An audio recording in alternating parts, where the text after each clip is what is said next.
Brilliance Audio. The Hunt by Kelly J. Ford. Performed by Donna Postel and Bonnie Turpin. By the time Nell Holcomb pulled up for her shift at Mayflower Plastics, the KAOK news van had parked in her spot.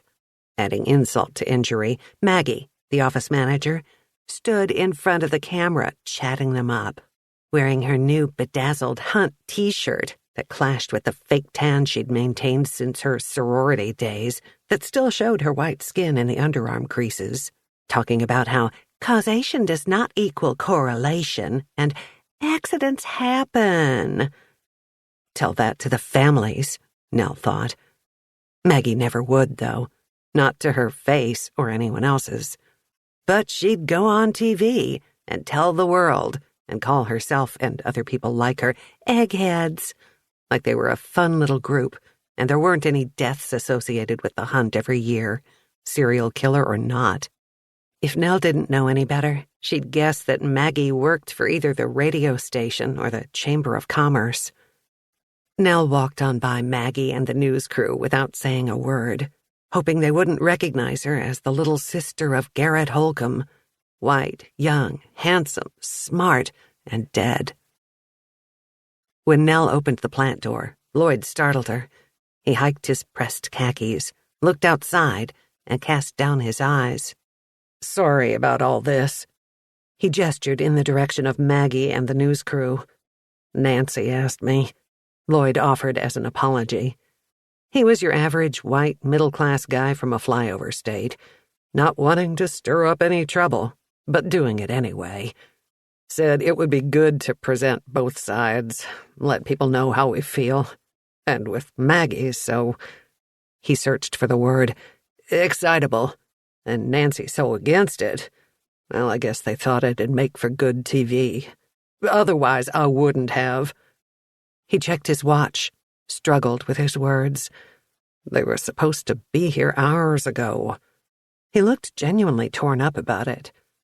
A young Asian woman wearing a KAOK vest and carrying a clipboard gestured for Lloyd to join her.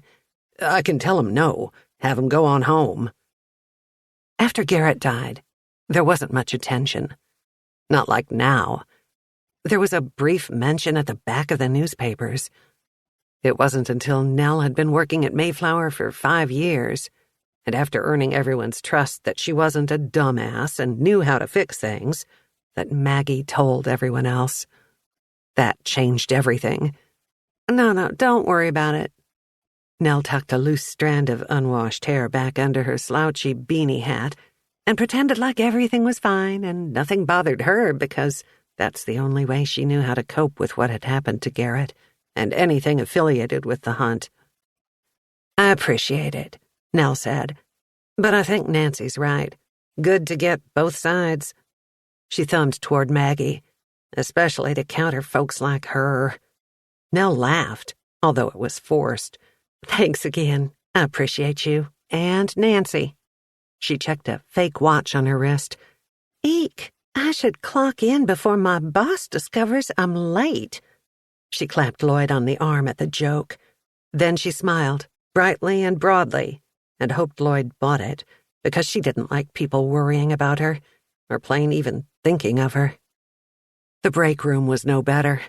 She knew what she would find.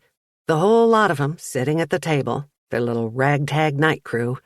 Marcy, a white, bumbling but well-meaning label operator straight out of high school.